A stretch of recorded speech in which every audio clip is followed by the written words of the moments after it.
بسم الله الرحمن الرحيم لا حول ولا قوة إلا بالله العلي العظيم الحمد لله رب العالمين صلى الله على سيدنا محمد وآل الطيبين الطاهرين اللهم صل على محمد وآل محمد لا سيما بقية الله في الأرضين جل الله تعالى فرجه الشريف اللهم أخرجني من ظلمات الوهم وأكرمني بنور الفهم اللهم افتح علينا أبواب رحمتك وانشر علينا خزائن علومك برحمتك يا أرحم الراحمين. We've been studying different theories about morality, what makes an action a virtuous action, and then we started talking about different aspects of Islamic theory of ethics. The last point was that in Islamic theory of ethics, both actions and qualities are important. Relatively, which means generally, in most of the cases, qualities are more important than actions. Because qualities are part of your personality. Actions are accidental to you. They are not identical with you. Although every action is important, but they are not the same as your reality. Then we said that there are exceptions. There are cases that one action can be so crucial that the action can change your destiny, even one action, or even destiny of a nation, or even sometimes it can change the course of history. So we should never underestimate actions, but we should not be satisfied with good actions. This is the conclusion for this section. Okay? Never underestimate any single action. Even when I say action, doesn't need to be something you do it outside. Even your thought, your ideas, your memories, your intentions, these are also actions. Okay, so even if you can make a good intention, this is good.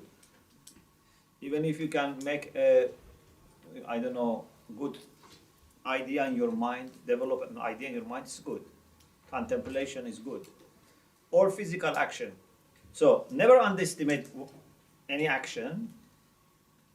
So be very careful about not doing even single bad action, and be careful not to lose the opportunity for doing one extra good action. But your main investment should be made on developing virtues, the qualities of the soul. Or if, God forbids, we have bad qualities, and I am sure we have many bad qualities, to remove them. So to remove bad qualities, to acquire good qualities. And if you have, inshallah, many good qualities, to safeguard them. Because you can be a very good person, but over time you can change. You can be a person who is not greedy, but over time you become very greedy. Especially the youths have to be very careful, because the youths normally don't have that many bad qualities. They might have bad actions, but not very bad qualities.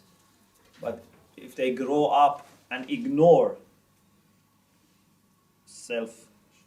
care, self-monitoring, then they develop very bad qualities.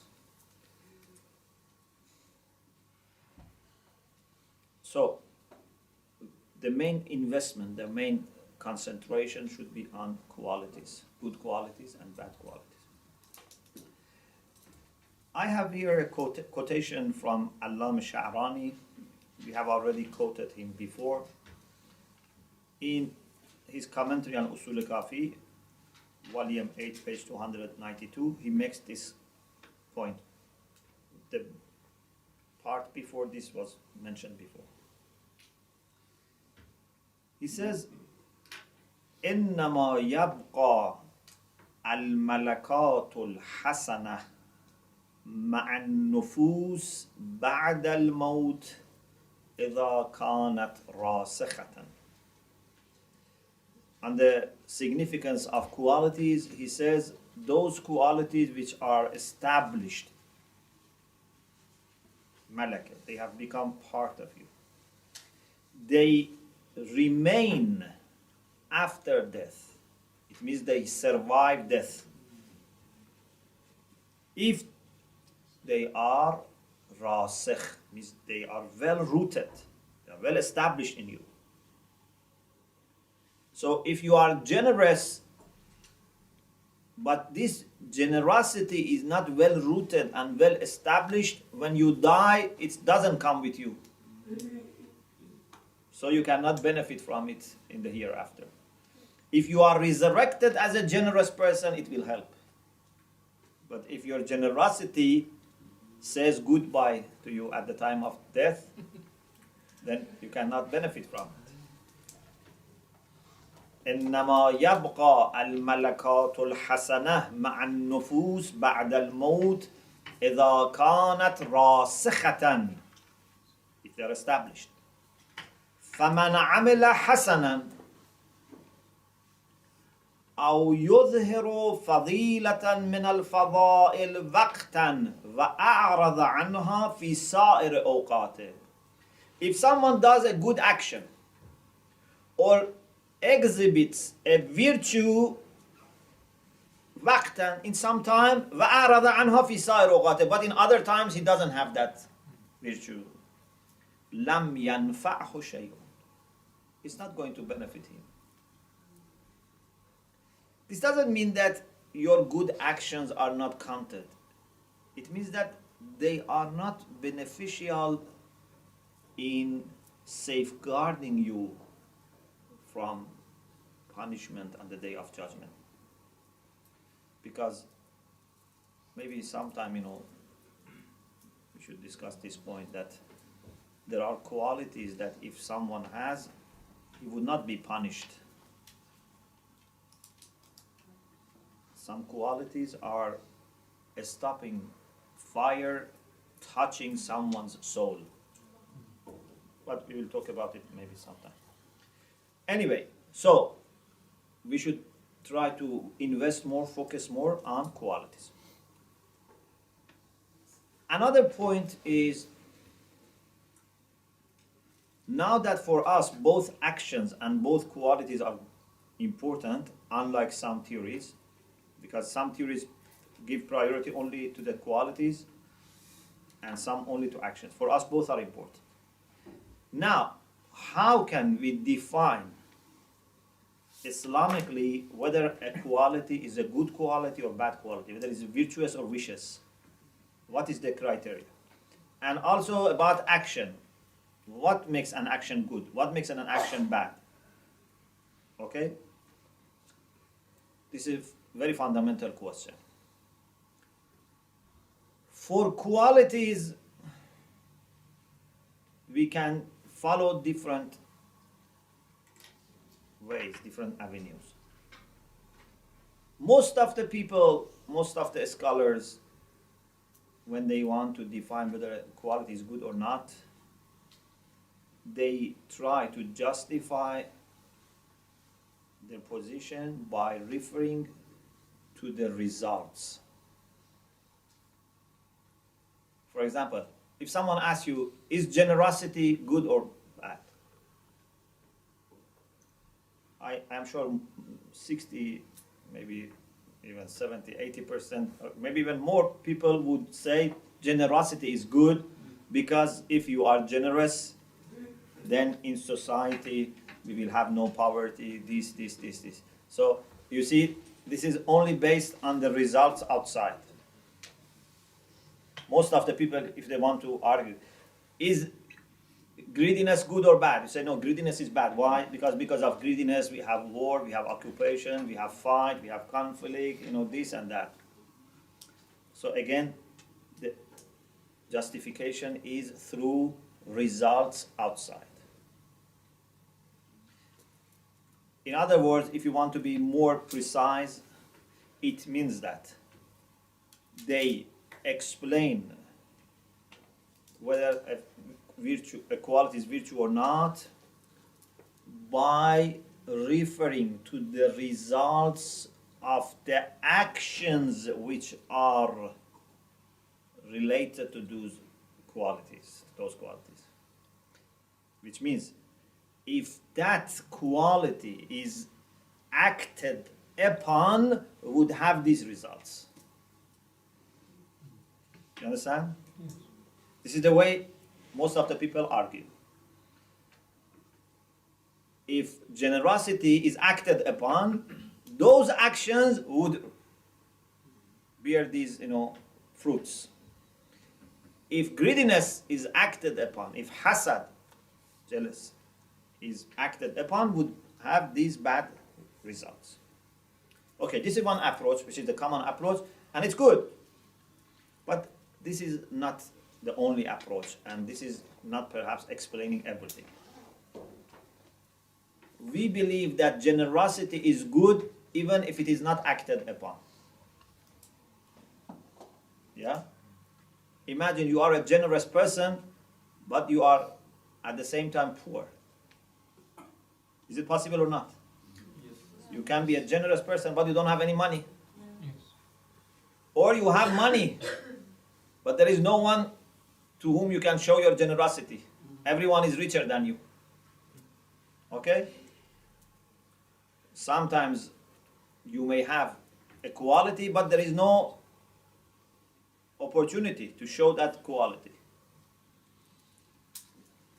Sometimes you are very, very brave, but there is no need to show your bravery.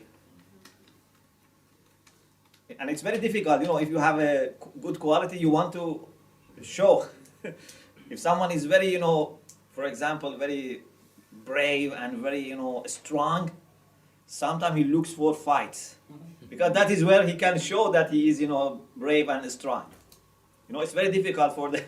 But some people know, actually, they can hide their good qualities. Anyway, there might be many cases in which you have a quality and that quality is not implemented. So you cannot look at the actions. So the first approach says, we suppose if generosity is acted upon, would have these results. So generosity is good. Greediness, maybe a person is greedy, but he's not showing that, or he's controlled. Maybe a person is very arrogant, but alhamdulillah, he doesn't have any power. Yeah? Many people, they could be as harmful as Hitler and Saddam, but they were just lucky that they didn't have the means and opportunity. Yeah? If they had the opportunity, they could be worse than Hitler. So, they say, if this virtue or this vice, this vicious quality, if they were implemented, they would have these good or bad results. But we say, still it's better to find a way to examine the qualities directly. So I am suggesting a second way.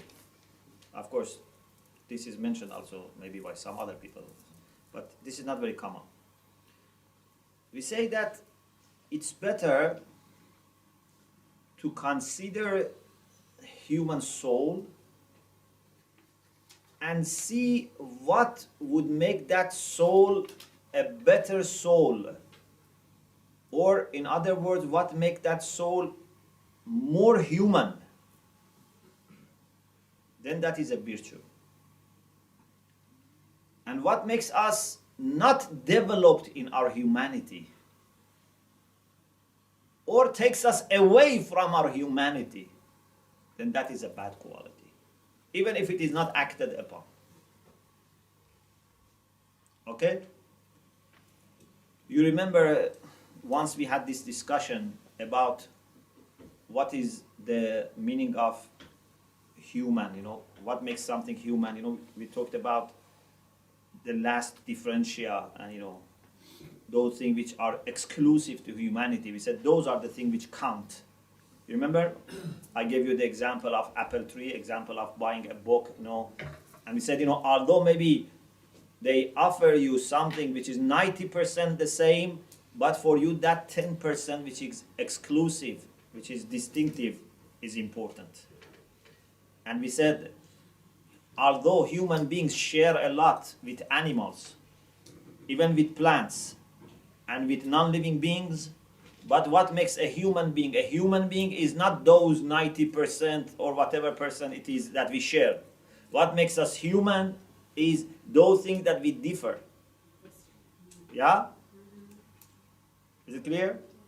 So, if we want to have a human life, we should dedicate our life to those desires, those potentials that are available only to human beings. If you want to develop qualities which cannot be found in animals. This is the priority. And if you want to develop a quality which is available in animals, for example, you want to strengthen your muscles, no problem, but do it for the sake of human qualities. Otherwise, as such, they have no value. Why you want to, for example, be a person who can run very fast, like a tiger? This why is very important. For us as a human being, if we dedicate our life to those desires which are only available in human beings, is very rational. I want to learn. Search for knowledge is a human thing. You don't need to justify this by adding another thing. If you can add another human or divine reason, that's very good. For example, you say, I want to learn for the sake of Allah. I want to learn for the sake of helping other people. But even if you don't have anything else, you say, I want to learn for the sake of learning. Still, it's a human approach. Because we have this thirst for knowledge. We have this curiosity. Search for beauty. Search for love, whether it's receiving or showing. These are the things that we discuss. But those things which are common between us and animals, we should spend our energy on them only if it is for the sake of helping us with the first group. Okay? So we eat, we drink, we try to have good, shelter, good dress. Why? Not because of themselves. Because we want to do something to develop our humanity. This is a very important discussion, and unfortunately I don't have time to explain further that we have three types of desires, and which types of desires have their own different, rulings. But just, I think to this extent is enough. So any quality that develops our potentials for becoming a better human being is a good quality, is a virtue. Like generosity, kindness, bravery, wisdom, chastity, all these virtues. Any qualities which would stop us from becoming a complete human being, this would be destructive, this would be vicious. So here, I don't refer to the actions and the results. I am just focusing on the qualities directly. I'm talking on the soul and the qualities of the soul. Many of our books on Akhlaq, like Mi'raj al-Sa'adat, Jami' al-Sa'adat, what they have done is that they have mentioned 3 faculties for human soul. Faculty here means quwwah. There are 3 faculties. Al-quwwah ash-shahawiyya, the faculty which is responsible for appetites. This is one runner or one engine for pushing us to do some actions. Some of our actions are done because of shahwa. Shahwa is not only sexual. Shahwa can be for eating, for drinking, appetites, okay? So, this is one faculty. They say, if you manage to strike balance in this faculty,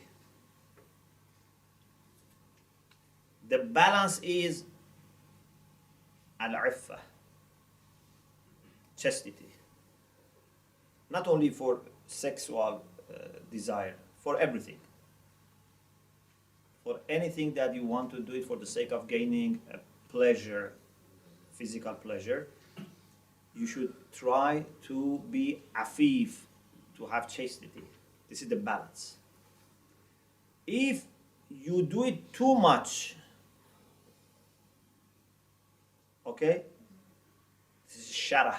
Sharah means someone who wants to enjoy more than balance. For example, someone enjoys very much eating, always wants to eat. He is not eating in order to gain enough energy. He is eating just in order to gain the pleasure. So even if the food is harmful, it says it's delicious. I cannot stop eating a delicious food, even if it is harmful. And sometimes, they eat and they eat and they eat.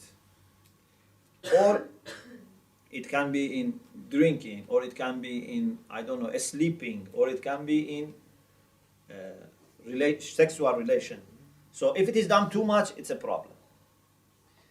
If it is done less than balance, for example, someone doesn't eat except very, very, very little and then harms his health, or he doesn't have any appetite, or someone who is against marriage, says, I don't want to marry at all. And not only he doesn't want to marry, he doesn't have any desire for the opposite sex. This is not a virtue. A human being should have this desire. Yes, you control your desire, or you satisfy it through a legal, a moral, a religious way. Yeah? So you have iffa. But if someone doesn't feel any attraction to the opposite sex, or doesn't feel anything good in marriage, and says, if I live alone, I am better. Of course, sometimes you say this because of bad experiences. That's another issue. But someone has no feeling at all. For him, a man, if she's a woman, or a woman, if he's a man, is like a stone. This is not a healthy approach. Okay? So the balance is iffa. This is faculty of appetite. Then we have faculty of anger. Al-quwwatul ghadabiyya. This is very important faculty, because this is the faculty that helps you defending yourself, help you resisting against attacks and threats. The balance for al-quwwatul ghadabiyya, the faculty of anger, is what? Ash-shaja'a, bravery. Bravery is the balance. Brave is the person that in a very balanced way, in a moderate way, exercises his anger. But sometimes people go to the extreme. Okay? They are always angry. They are always attacking, always swearing at people. Okay? This is not good. This is not shaja'ah if you attack everyone. You shouldn't be like a wolf, like a wild animal. A brave person is the one that knows when to exercise his bravery. You have to be a brave person, but sometimes be beaten up and do nothing. Yeah? But it's very difficult. If you are a brave person and then remain, silent or do nothing, it's very difficult. Sometimes, for example, when we look at the life of Imam Ali alayhi salam, we are very impressed by his bravery during the battles. In, Badr, Uhud, Khandaq, all these battles. Which, of course, is true. He was very brave. But the way Imam Ali reacted after the demise of the Prophet shows more control over the self than those braveries during the battles. That's much more difficult to be such a brave person who is the first Muslim, who is, son-in-law of the Prophet, the cousin of the Prophet, the legitimate successor of the Prophet, but for the sake of Islam, you remain silent. This is much more difficult and needs much more strength than the first. Although the first is great, but I'm saying this is even greater. So, the brave is the one who is balanced. Sometimes people go to extreme, they do it too much. They want to attack everyone, they feel everything is a threat, they want to respond. And sometimes they go to this extreme and nothing makes them angry. Nothing makes them respond. They are very passive. If someone does injustice to them, to their family, to people, still they do nothing. This is also a problem. This is called jobna. This is to be fearful. Yeah? They have, in Farsi we say some people are like potato. Meaning they have no nerve. Yeah? They feel nothing. If potato was feeling these things, would not become sometimes that big. So, of course, for potato to be potato is perfection, but for a human being to like potato is not the perfection. Yeah. We have to remember. Sometimes we say, for example, this human being is like a wolf. Okay, a human being to be wolf is not good, but a wolf to be wolf is perfection. Yeah. So, this is the two sides. Then we have al-quwwatul āghila, the faculty which is responsible for understanding, for rationality. What is the balance? Al-hikmah, wisdom. A wise person is the one who is able to use his reason, his aql properly. There are few signs for the people who use their aql properly. We should discuss it another occasion, but I only mentioned some of the points. What are the signs of a wise person? What are the signs of a person who uses his reason properly, in a balanced way? One sign is he doesn't accept things without reason. If you believe in everything that you are told, you are not using your aql. Allah has not made us just a flash memory that people put in us everything. You should say, this is true, this is false. I only accept those things which have argument behind them, a proof. So, you should not accept everything. You should accept the things which have reason. But Also, when there is reason, you have to accept. There are people who don't accept even if there is reason. This is also a problem. They have also gone to extreme. Both have problem. Whether those who accept everything easily or those who are never convinced. There are people that can never make up their mind. It's a problem. If you trust everyone that you see, it's a problem. If you cannot trust anyone, this is also a problem. Okay? You have to be able to exercise your rational faculty in the way that sometimes you accept, sometimes you don't accept. So, a wise person accepts with reason, doesn't accept without reason. Also, a wise person rejects with reason and doesn't reject without reason. Some people think that rejection doesn't need reason. Only acceptance needs reason. But both need reason. You know, if, for example, a person comes and asks for money, in order to say that he is a needy person, we need reason. Yeah?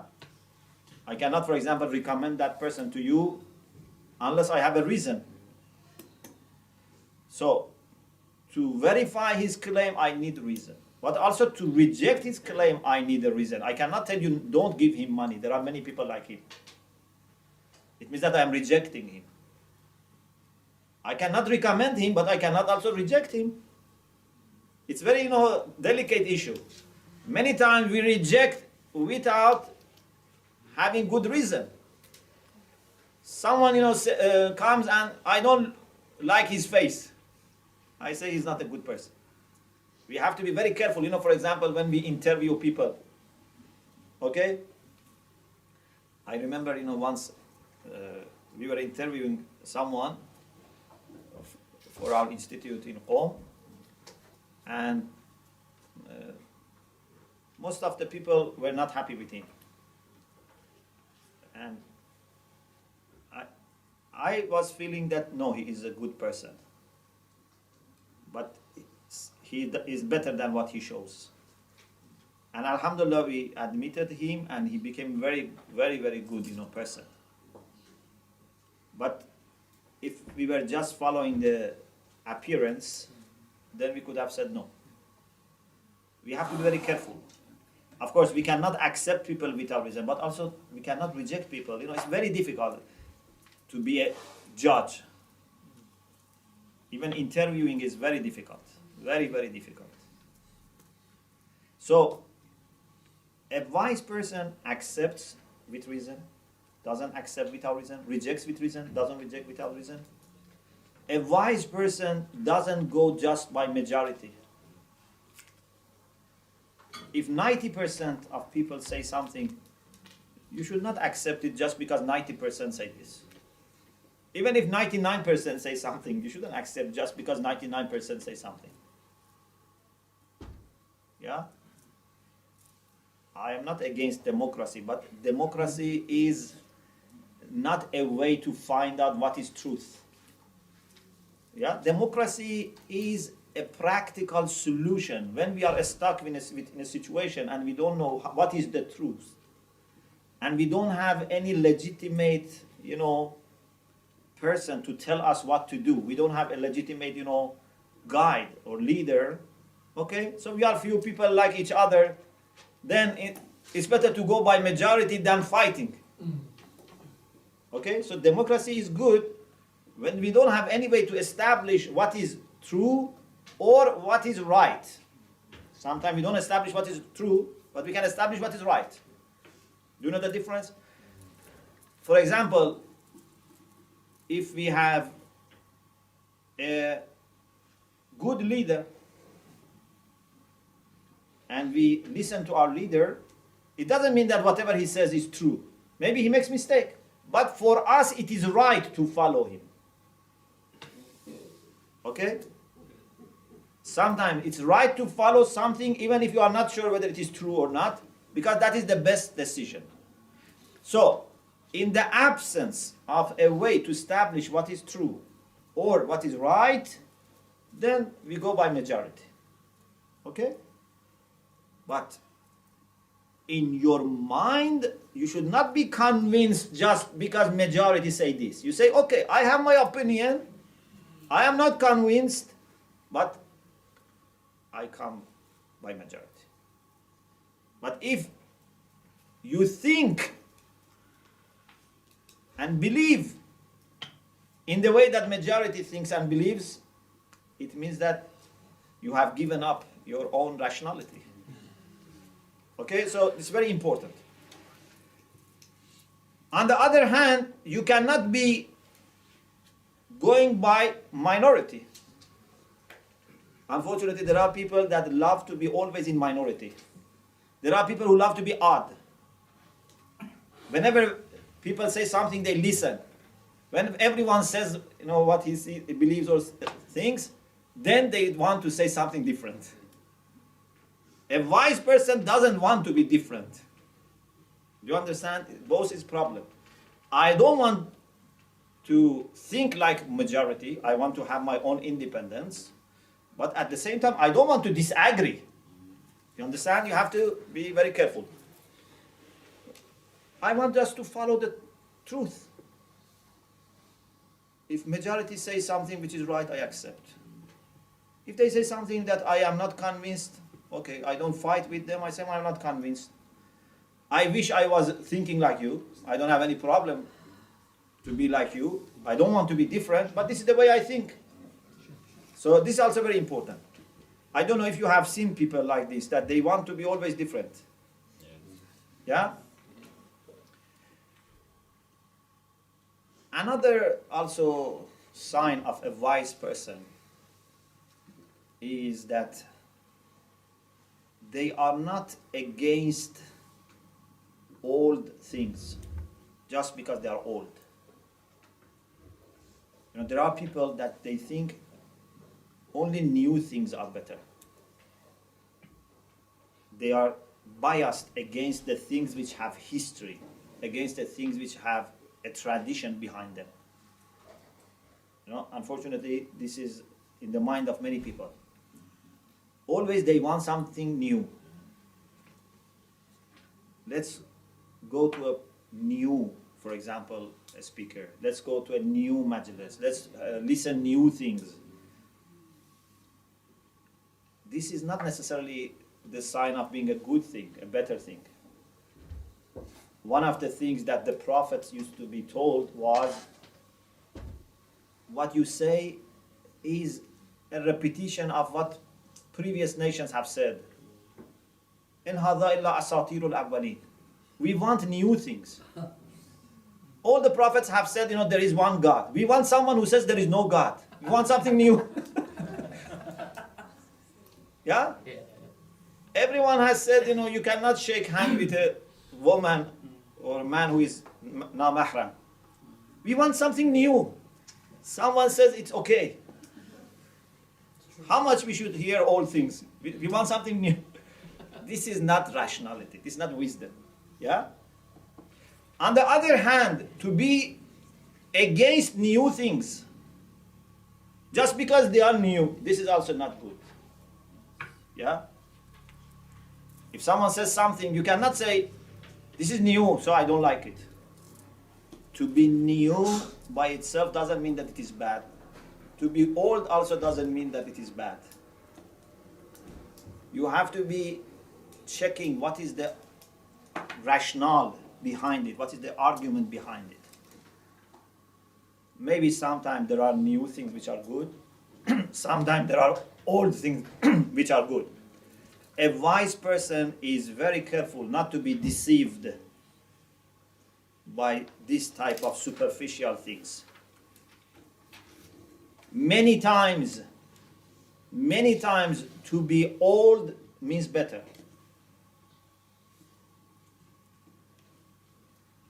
Many times, not always.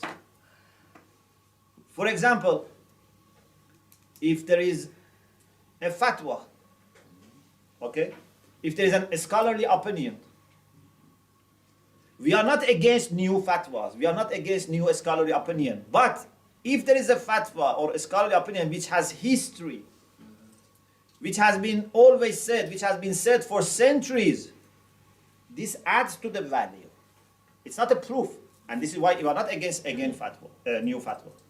But to be old, have history, adds to the significance, to the weight. Yeah, if someone is said by people generation after generation, this can add to the value. Sometimes to be old is better. Sometimes to be new can be better. When the old idea was not working, the old idea was not useful, was not based on reason, okay, we go for new thing. Alhamdulillah, in the school of Ahlul Bayt, we have this beautiful dynamism in our thought. We have ijtihad. And our ijtihad is open. If you have very, very great scholar, still his students may have different opinions, different fatwas than their teacher. When Sheikh Ansari was there, neither he asked his students nor his students thought that they should have everything in their mind like him. He was teaching them methodology, but then his students, many of them were mujtahids and they had their own ideas. Maybe the same as him or maybe different. They were independent. And no faqih is bound to follow his predecessors. The faqih who is qualified can have a fatwa which is new. Even today, maybe someone says something which is new. But we are not accepting only because it is new or because it's making life, very convenient for us. It must be based on methodology. We have, alhamdulillah, enough openness. We have enough opportunity for people to exercise, real scholarship. But it has a system. If you do it too much, if you stretch it too much, then the whole frameworks will collapse. There is a way to do it. If you want to do something, you should come and work within the system, within the methodology. You cannot stay outside and from outside force, fuqaha to change their view. And if they don't change their view, then you ask people not to do taqlid. This is not the way it works. There is enough openness and dynamism, but it has its system. Anyway, the balance for faculty of rationality is hikmah, is wisdom. So, if in these three faculties you have the balance, you have virtues. If you go to extremes, you have vicious qualities. And sometimes some vicious qualities can be a combination of 2 or 3 faculties working together. Sometimes they help each other and all together develop a very good quality, a very bad quality. If in all these 3 qualities, the 3 faculties, you reach the balance, then you have achieved ʿAdālah. ʿAdālah, justice or righteousness. The one that in his rationality, he is balanced. In his anger is balanced, in his appetite is balanced. They call this ʿAdālah. So, al-ādil huwa al-hakim, al-shujā' al-afif. When everything is balanced. Otherwise, there will be more or less problems. So, this was the way that ulama were looking at human virtues, and if you study Jamu Sa'adat, Mi'raj Sa'adat, you see they come up with the list of virtues and vices according to the qualities of soul. So, there are 2 ways. One is to refer to the actions and then say those qualities that are relevant to those actions, they are good or bad, or directly refer to the qualities and decide whether they are good or bad. Inshallah, we will talk more about Islamic theory of ethics, inshallah, in the next session. وآخر دعوانا أن الحمد لله رب العالمين.